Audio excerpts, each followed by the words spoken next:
Hunter, we got new cards to talk about. So let's jump right into it. Brand looks excited. So we have Corrosive Breath. 2-cost Hunter spell, deal 3 damage to a minion. If you're holding a dragon, it also hits the enemy hero. So basically, if you're holding a dragon, it's a way cheaper version of a Cobra shot. So I don't necessarily see a dragon hunter really being a thing. I know since I've been seeing kind of what all the meta decks are, a dragon hunter isn't really a thing, and I don't really see Corrosive Breath much at all. So I mean, it looks really good on paper, but I mean, honestly, for 2, even just dealing 3 to a minion is iffy. It's okay. But I will very much put this still at 3 stars, because I do honestly think that it is relatively balanced, and it is very much playable for dragon type of hunters. So, Dwarven Sharpshooter, a very popular card. 1 cost, 1/3. Your hero can target minions. Honestly, always a really good effect for Hunter of having their hero powers target minions as well. I've seen that on one other card, which was in Goblins versus Gnomes, which was a 2-cost 2/3. So this is actually a very good card for that as well. I do very much see this seeing a decent amount of play. It isn't in the aggressive face hunter or anything, but it's still very, very strong. So I do say probably 4 stars, I would say. It's very good. Faes Stalker. Here's a card that's seen a good amount of play. After you use your hero power, cast a secret from your deck. 2-cost 2/3 beast. Also, another card that has seen a lot of play just because of the Face Hunter now. So you got secrets in that deck and you got other stuff, so it's perfect for it. I do give this 4 stars because using your hero power costs 2. Casting a Hunter's Secret costs 2. Honestly, very good value for that. Primordial Explorer. 3-cost 2/3 dragon. It's poisonous, and Battlecry, discover a dragon. A very good dragon, honestly. 3-cost 2/3 with poisonous is very strong. You do see maybe it's questionable if this one is technically better than the Stubborn Gastropod, because the Stubborn Gastropod has taunt, though. So you're kind of forced to hit it, which is great. Always discovering something is always amazingly good. So, super strong card. If any type of dragon was to be played in Hunter, I would honestly think it is this dragon here. So I do give this 3 stars for playable. Toxic Reinforcements, a side quest. Use your hero power 3 times. Reward summon 3 1/1 leper gnomes. Absolutely amazing card for the Face Hunter deck, which I have seen. I don't think this card necessarily creates the Face Hunter, but it very much helps it a lot. So, 4 stars for just being super good, super aggressive. Not much to say about it. It's just good, and it's good at what it does, which is being really aggressive. Clear the Way. 1-cost side quest. Once again, we got summon 3 rush minions. Your reward is you get a 4/4 griffin with rush. So there's other cards that also help with this. You got the other griffins that have rush, and then Battlecry, you draw a rush minion, so that really helps it. A 4/4 rush for 1 is pretty dang good. I don't see this scene.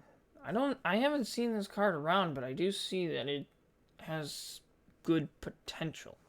It's got a good amount of value. And just plain rush minions, I think Hunter's kind of already doing that. So,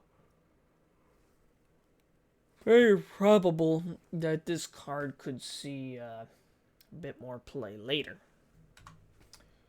Speaking of the card that I was just talking about, the Diving Griffin. 3 cost 4/1 with Rush. Battlecry, draw a Rush minion from your deck.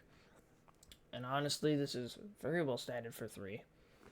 Did I give this a star rating? I give it 3 stars for playable. Okay. I just randomly thought, I'm like, wait a second.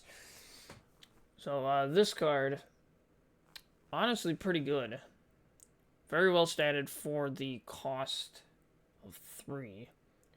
3 cost 4/1 rush is very good. You see 3 cost 3/1s with charge. So then give it 1 more attack and instead give it rush. I think that is a fair trade-off. And plus you also get a drawing a rush minion from your deck as well, which is also really good. So I think a very strong card. 3 stars for playable. Stormhammer. 3 cost 3/2 weapon. Doesn't lose durability while you control a dragon. So basically it looks as a better version of Fiery War Axe. Basically it's just Fiery War Axe if you don't have a dragon, which is kind of... I don't know if that's really helpful to Hunter, because Hunters are more aggressive type of decks.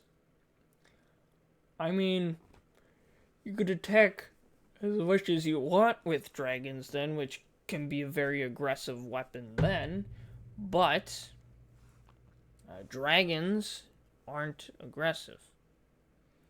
This card's aggressive, but dragons aren't aggressive. So I don't know. It's kind of a weird situation, honestly. So I will give this 3 stars for playable, just because it's basically just a Fiery War Axe and can be a little bit better, and can be better with dragons too. So I do say it's playable. Alright, we got the Legendary Dragon for Hunter. Varnus, I think is how you say that. 6 cost 7/6. Battlecry, change the health of all enemy minions to 1. So, honestly, like, you always see 7 cost 7/7s. This one's cheaper, and with only 1 less health, and with an amazing battlecry. This is just a super strong card. If you're going to run any...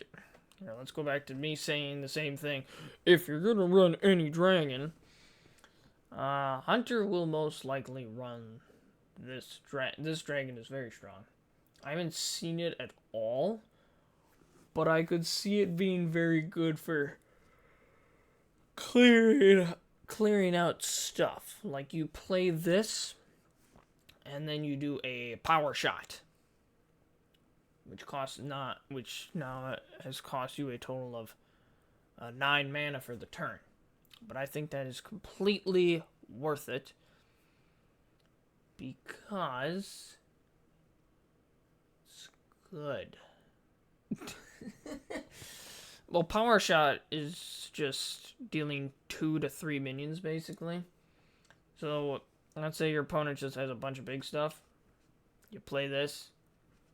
You kill the 3 that you think are the most threatening, and you call it good. Which is honestly really strong.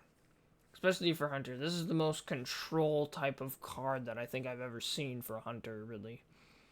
Because Hunter normally doesn't have too much control stuff, obviously. But this is a very good control, actually, type card for Hunter. Which also makes me think that it won't be run because it's a control type card. Hunters don't really run control stuff. They just like to run aggressive stuff. So I would give this a relatively good rating if it was in another class. But just because it's in Hunter, it doesn't really fit terribly well. So I would say it's actually 3 stars for playable. I'd give it 4 stars if it was neutral or in a different class. But just because it's Hunter, it doesn't really make sense. in Hunter that much. Because they don't have, like, Whirlwind to deal with it. Or, like, Arcane Explosion. They have, like, Power Shot, which is, like, 3 to deal with 3 of them. They really are not made for control type stuff.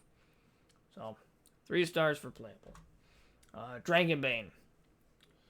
You would think that this would go into an aggressive hunter, but I haven't seen too much of it because it's a 4-cost, 3/5 mech after you use your hero power, so very similar to the Faes Stalker then for using your hero power. Deal 5 damage to a random enemy, which is a lot of damage. I mean, I could see this being in the aggressive hunter deck, but also it's a bit more on the quote-unquote expensive side for it, probably. Because I think they would rather run cheaper stuff. Just because it's more useful, because... I mean, I'd honestly throw it in there. I don't know if it is actually in there, but it could very well be in there. So, honestly, it's just a relatively good card. So I will give it 4 stars for being good. Very good. That is all of the Hunter cards. I will see you next time for Dr. Boom's evil schemes with the Warrior and the new Glockrond for Warrior.